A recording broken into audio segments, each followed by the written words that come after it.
Muy buenas tardes, amables televidentes de Onda Digital. Bienvenido a nuestro programa del día de hoy, 26 de agosto de 2017, Círculo Virtuoso. Y cerramos una semana igual con la preocupación del ámbito educativo, donde nuestros docentes del Perú retornaron parcialmente a las aulas al dictado de clases. Las medidas severas que ha tenido que darse por parte del Ejecutivo es que se declare pues una huelga ilegal y se aplique los descuentos correspondientes por el no dictado de clases de nuestros hermanos docentes. Es una lamentable situación porque, como ya es consabido, pues se pospone las clases hasta el mes de enero del 2018 y eso efectivamente va a afectar el cronograma educativo. Dentro de este contexto, mis estimados televidentes, se torna esa preocupación que es toda una constante cada año, es la capacitación docente. Se ha comentado mucho el tema de que el docente, por supuesto que está apto para entrar a este entrenamiento de la capacitación permanente, pero lo que ha entrado en discusión es más bien si está dispuesto a ser sometido a un examen riguroso para levantar el nivel educativo en nuestro país. Y hay toda una controversia ahí cuando se manifiesta que no es que los docentes estén no aceptando esta evaluación, sino más bien que no se le retire si por alguna razón de no poner el empeño necesario en una tercera, un examen, un tercer número, en medir su nivel de conocimiento, podría ser, no aceptado por esa capacitación, probablemente que no se dieron a nivel de la rigurosidad que se exige para nuestros docentes. En el otro contexto, lo que queremos es que paralelamente se tome en cuenta los niveles de educación, pero en el ámbito rural, en el ámbito de la interculturalidad. Somos un país multicultural. En este contexto, lo que queremos es que esto se difunda más, se conozca más y se entienda de que es una herramienta indispensable que nuestros hermanos de las principales ciudades que compiten, como la ciudad de Lima, las ciudades alejadas de las capitales de cada departamento también estén en esa capacidad de competir. Por eso yo tengo hoy día el honor de tener al invitado que es un especialista en materia educativa porque trabaja en la Universidad de la Educación, que es la Universidad Nacional Enrique Guzmán y Valle, La Cantuta, para hacerle unas preguntas muy imprescindibles en estos momentos. ¿Qué están haciendo los especialistas en educación y los que necesitan converger todo este bagaje de conocimiento y experiencia que tienen para que la educación rural o la multicultura esté siempre vigente y siga cultivándose, que es algo imprescindible? No debemos perder esos valores y esas culturas de cada uno de nuestros pueblos, queridos amigos. Por ello yo doy la bienvenida y tengo ya acá en el set a el magíster Luis Kleiber Huarca Carranza. Muy buenas tardes, docente Luis de la Universidad Enrique Guzmán y Valle de La Cantuta. Bienvenido a nuestro programa. Gracias, doctor Juan Chumpitas Valverde. En su programa Círculo Virtuoso, para nosotros es halagador que nos reciban a las universidades y deberíamos de repente estar presente la mayoría de los docentes para invocar, hacer conocer nuestros programas y las inquietudes que nosotros tenemos hacia el magisterio y hacia las mismas autoridades. Le agradezco. Gracias a usted por estar en nuestro programa. Yo quería comentarle, y en todo caso ya haciendo una pregunta, ¿no?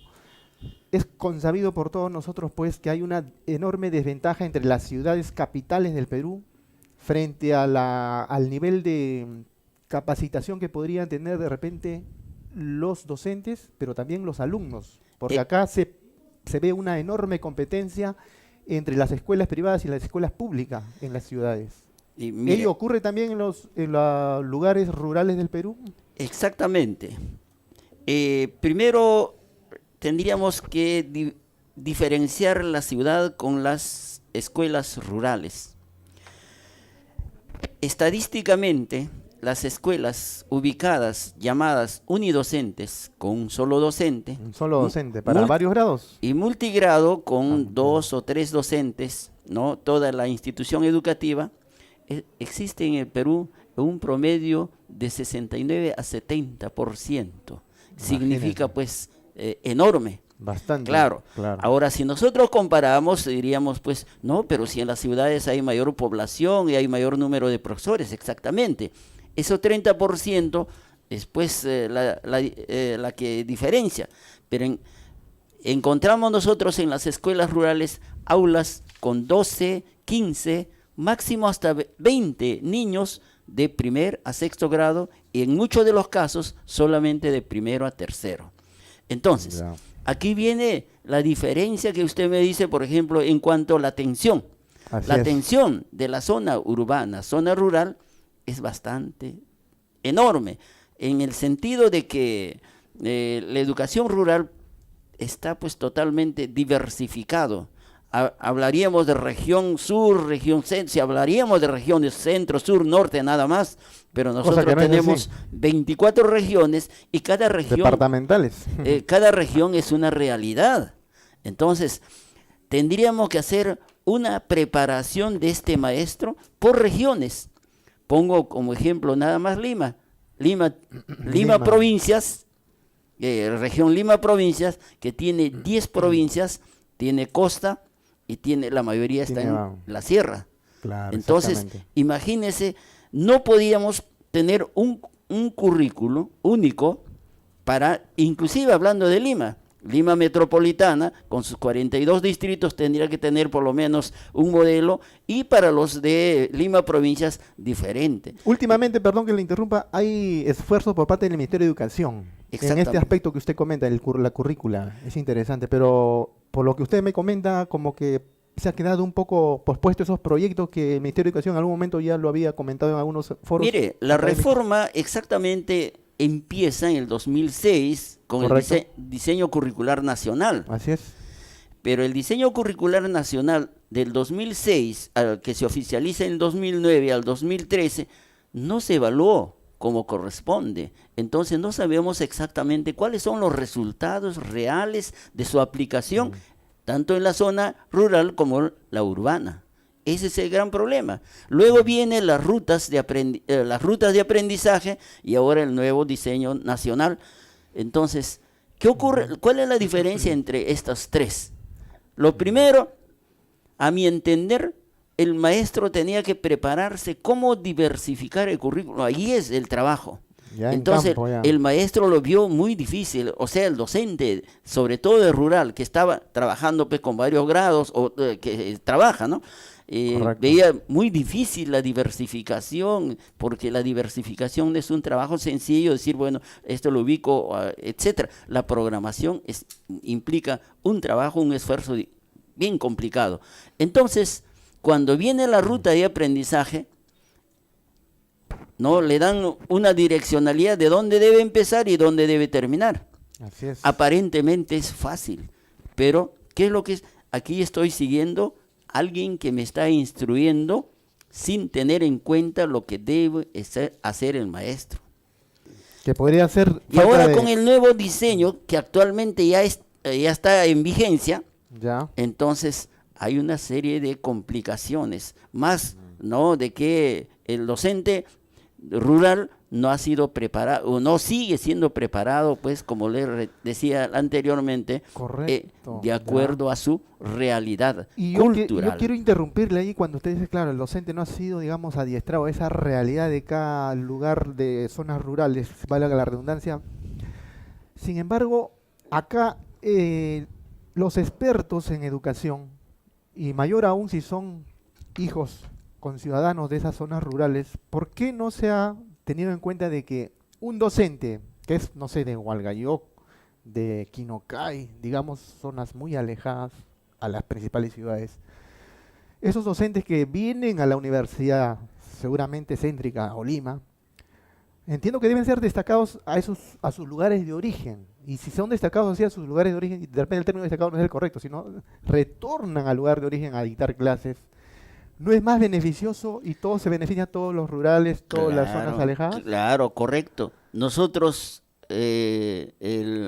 la Universidad Educación Enrique Guzmán y Valle, ¿no? Ujú. Siempre ha estado pendiente a eso, inclusive se ha firmado convenios con los Ashanincas, con las diferentes comunidades no del país.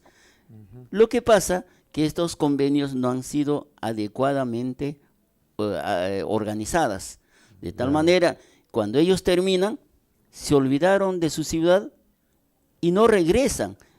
Los convenios, no solamente con la Cantuta, con las universidades, que debe ser, como en algunos países que se da también en América Latina, bueno, vienen 20 por convenio, deberían de regresar a su lugar de donde, inclusive Precisamente. porque la comunidad Claro. está invirtiendo, el Estado está Definitivamente, invirtiendo para que estos especialistas Ujú, así es. vuelvan pues al lugar y pueden vertir sus conocimientos que recogieron. Entonces, Pero eso no se está dando. Simplemente da la apertura libre, bueno, se comprometen, algunos inclusive consiguen sus parejas, se quedan en la ciudad y se olvidaron y hasta olvidaron de dejan sus de raíces. trabajar. Claro. Entonces, ese es el gran problema que está suscitándose, no solamente con la Cantuta, es con todas las universidades. Ahora, en el otro lado, los alumnos.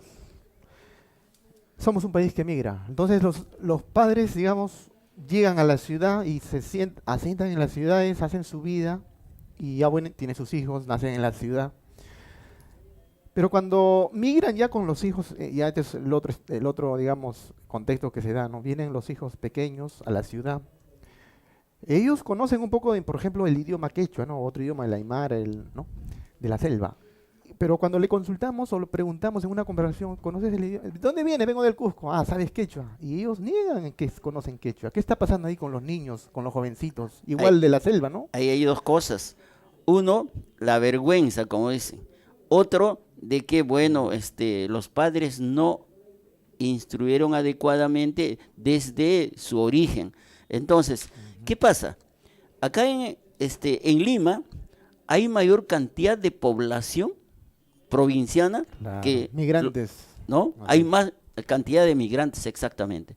Entonces, ¿qué está ocurriendo? Mira, si nosotros pusiéramos como ejemplo una provincia que está más cercana a Lima, Canta Canta, por y ejemplo. Huarochirí, cuando usted hace un recorrido desde Santa Rosa, ya hacia arriba, o Así es. de Ricardo Palma hacia arriba, Ujú. las puertas ya están con doble candado. ¿Y dónde está la gente? ¿Dónde están los niños? Hay la mayor cantidad de personas que están, o las personas que están circulando, son personas mayores de edad. Y Imagínese, claro. los niños, algunos que se quedan, están pues a cargo de ese profesor que es de unidocente o multigrado. Entonces, ¿qué ha pasado con la población? El problema no solamente está pues en el sector educación. Aquí se tiene que trabajar con mucha exigencia, salud, agricultura, educación. Entonces, yo me acuerdo, yo soy provinciano, yo me acuerdo que antes las casas tenían un espacio que se llama huerto o que se Correcto. llamaba, ¿no? Un lugar de producción, ¿no? Ya. Donde se sembraban todos los tubérculos. Un jardín muy bien matizado. El papá o mamá le decía, hijo, tráeme zanahoria, tráeme beterraga o tráeme... Ahí encontraba. En Perfecto. estos momentos esos espacios están vacíos. Entonces aquí también la escuela no está entrando a esta que nosotros hemos estado manejando así superficialmente, la educación productiva. ¿Dónde está la educación productiva? La educación productiva tiene que partir desde la misma escuela. Así como Así es. Encinas, desde 1930 ya empezó ese programa. Y eso nos estamos olvidando, ¿no? No es que Encinas está desfasado. Teoría y praxis tendrían que ir de la mano, claro. Nosotros necesitamos utilizar el campo y la producción y luego industrializar, pero en el mismo hecho, en los mismos lugares. Eso es lo que está faltando. Perfecto, licenciado. Ahora, yo veo acá, me alcanzan este brochure, dice Primer Congreso Nacional de Educación Rural e Interculturalidad, que es imprescindible, que se va a llevar el día 14 y 15 de septiembre de 2017. A ver, coméntanos brevemente porque ya estamos contra el tiempo. Mire, acabamos de desarrollar un evento, el primer Congreso Pedagógico Ya tenían pedagógico, ya han tenido ya. Porque para entrar en el campo de la educación hay que conocer cuál es el fundamento básico en la educación, la pedagogía como ciencia. Imprescindible. Ya hemos desarrollado en el mes de abril y ahora como parte complementaria de esta, porque el próximo año nos iremos al Congreso Internacional, vamos a desarrollar el primer Congreso Nacional de Educación Rural e Intercultural a realizarse el 14-15 de septiembre. En esta hay 5 temáticas. Invítelo a todos los docentes, por favor. Estamos esperando que cada uno, porque está colgado en la página web de la universidad, está abierta las posibilidades para las organizaciones sociales, para las comunidades nativas, para todas las comunidades que está a lo más alejado de nuestro país, para que sus dirigentes y los maestros que son partes de este congregado también participen y pongan su punto de vista y digamos, esto es lo que nosotros queremos como educación o como parte de educación rural, y nosotros podamos llegar pues con las propuestas al Ministerio de Educación. Posteriormente tengo entendido que van a hacer un congreso internacional, ¿verdad? Sí, o sea que estas 2 temáticas, o sea, digo, 2 congresos, tanto esta como la anterior, debemos hacerlo internacional, porque tampoco, no podemos cerrarnos. Sabemos que nuestro país está emergiendo y queremos a través de estos congresos llegar pues primero a nuestros pueblos y luego también recoger lo que se está haciendo a nivel de otros países. Muchísimas gracias, Magíster Luis Huarca. De igual manera. Y éxitos en todos estos eventos que van a contribuir bastante en la educación rural y multicultural de nuestro país. De igual manera. Bien, amigos, pausa y volvemos en breve. Genial. Cenami presenta Cuidémonos de las heladas. En las zonas altas del Perú, durante época de lluvias, las nubes evitan que el suelo se enfríe rápidamente. Por lo tanto, el calor se mantiene durante la noche y el frío no es tan intenso. La sensación de calor se mantiene porque las nubes no lo dejan ir. Para que me entiendan, las nubes nos abrigan, como si fuera una manta, impidiendo que el calor del suelo, que se acumula durante el día, se escape. En cambio, cuando no tenemos el manto de nubes y el cielo está despejado, el calor se escapa hacia el espacio durante la noche y la temperatura baja mucho. Durante la temporada seca, entre abril y septiembre, las temperaturas nocturnas bajan por debajo de los 0 grados centígrados. A esa temperatura, el agua empieza a congelarse, las plantas y los animales jóvenes pueden morir, y las personas deben abrigarse bien para protegerse de los resfriados y la neumonía. También debemos estar preparados para las nevadas. Las nevadas en el Perú se producen solo en las zonas más altas. En la época de heladas, tenemos temperaturas por debajo de 0 grados en las noches y solamente entre 12 o 15 grados por el día. La nieve cubre los pastos y los cultivos, interrumpe las carreteras. Cuando hay nevadas, hay que abrigarse y cuidarse más. Las heladas y nevadas son fenómenos que ocurren todos los años. El Cenami emite avisos hasta con 5 días de anticipación para que las personas tomen sus precauciones. Estén atentos a estos avisos que llegarán por los medios de comunicación. www.cenami.gov.pe. Abrígate Perú.